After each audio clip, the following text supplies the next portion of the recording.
बाबा, नानी का क्या है, नानी तो मान जाएगी। आप अब टेंशन मत लेना, ठीक है? आप आओ, घर के अंदर आओ, चलो। झुर झुर डोले रे पवनवा, की नाची उठे मनवा हमार। तुम लोगों का भारत मिलाप हो गया है तो पूजा की तैयारी भी कर लो। कुल देवता शिव शंभू तुम लोगों के रात तक तो नहीं बैठेंगे। हाँ हाँ नानी, करते हैं ना तैयारी, हम जा रहे हैं तुरंत। और तुमको अलग सा न्योता देगा महारानी। नानी, हमारा पूजा में बैठना जरूरी है क्या बोली?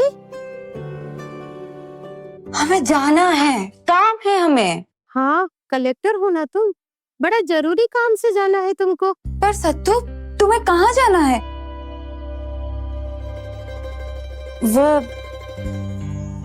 हम का सोच रहे थे कि हम प्रधान जी से जाकर मिल ले। कोई छोटा मोटा काम मिल जाता तो घर के खर्चे में भी हाथ बटा देते। सत्तू, तुम्हें किसी ने कहा है काम करने को? दीदी, काम नहीं करवाना है तो इतना पढ़ाई का है? तुम ही जिम्मेदारी लियो का सबका पेट पालने का। दिन भर साइकिल दौड़ा दौड़ा कर दुकान और खेत में पसीना बहाकर देखो क्या हालत हो गई है तुम्हारी। हमें कुछ नहीं हुआ है सत्तू, जैसा चल रहा है वैसे ही चलेगा। तुमको बढ़कर दादी बनने का कोई जरूरत नहीं है। तुमको आगे पढ़ना है और अच्छी नौकरी करनी है। प्रधान जी की चाकरी नहीं, पढ़ाई के साथ साथ कर लेंगे ये नौकरी, मेहनत कर लेंगे हम। और तुम सबके लिए नहीं करेंगे तो किसके लिए करेंगे? हाँ बताओ।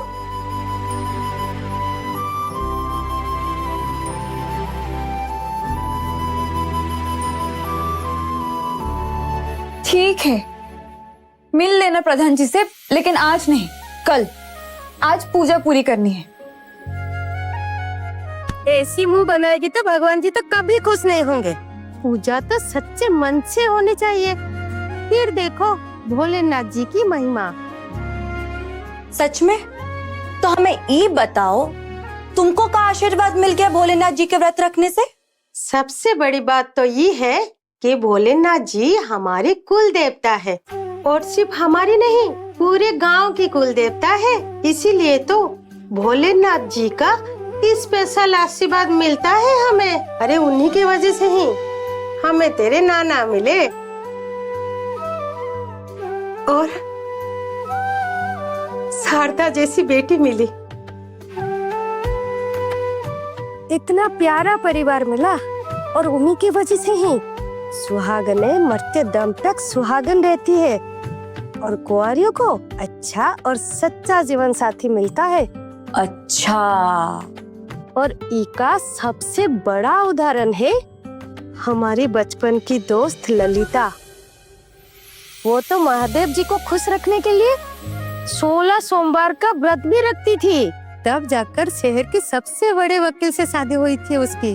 और आज भी वैसे ही श्रद्धा है उसके भोलेनाथ के लिए। नानी, वो तुम्हारी दोस्त नहीं है, हमारी मालकिन है। भगवान ने मुंह दिया है तो कुछ भी बोलेगी का?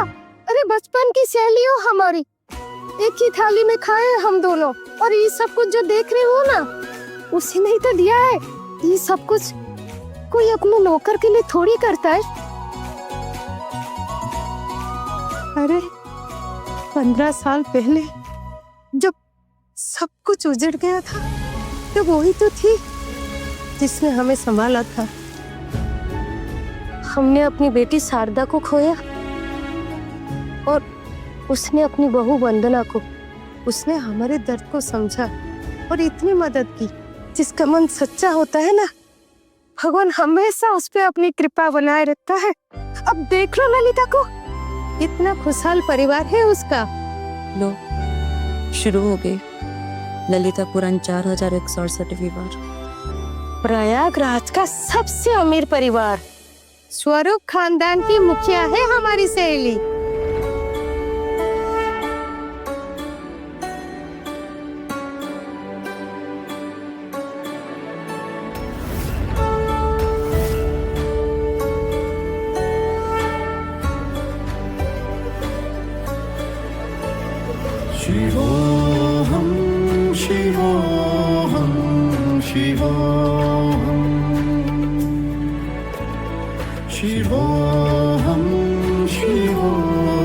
आपकी कृपा से हमारा पूरा परिवार सुखी और समृद्ध है प्रभु। हमारा जीवन धन्य है कि आप हमारे कुल देवता हैं महादेव। आपकी कृपा ऐसे ही बनी रहे। हर हर महादेव।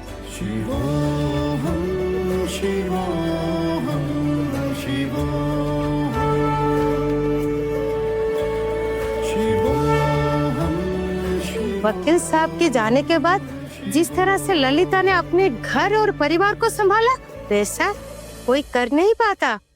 आपको बहुत सारा प्यार वकील बाबू। आशीर्वाद दीजिए आपकी दी हुई धरोहर को संभालकर आगे चल सकूं। ऐसे ही ध्यान रखिएगा हमारे परिवार का और हमारा भी। अरे ओ मीठी, मीठी, ओ मीठी, अरे काहे अपने गले को दर्द दे रही है अम्मा जी? हम यही है आपके पीछे।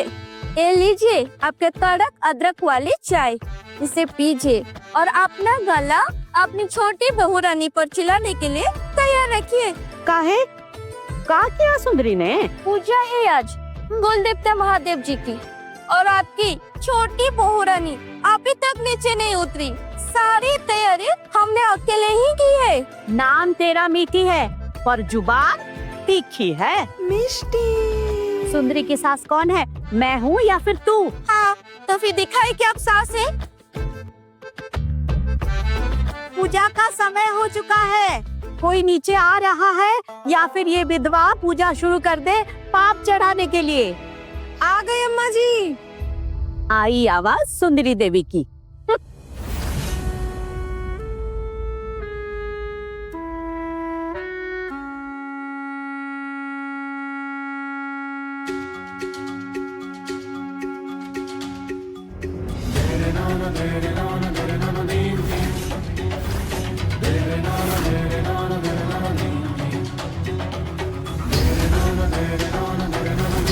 ललिता की छोटी बहू सुंदरी ने बहुत अच्छे से बहू, बीबी और माँ का फर्ज निभाया और घर के साथ साथ बिजनेस को भी संभाला।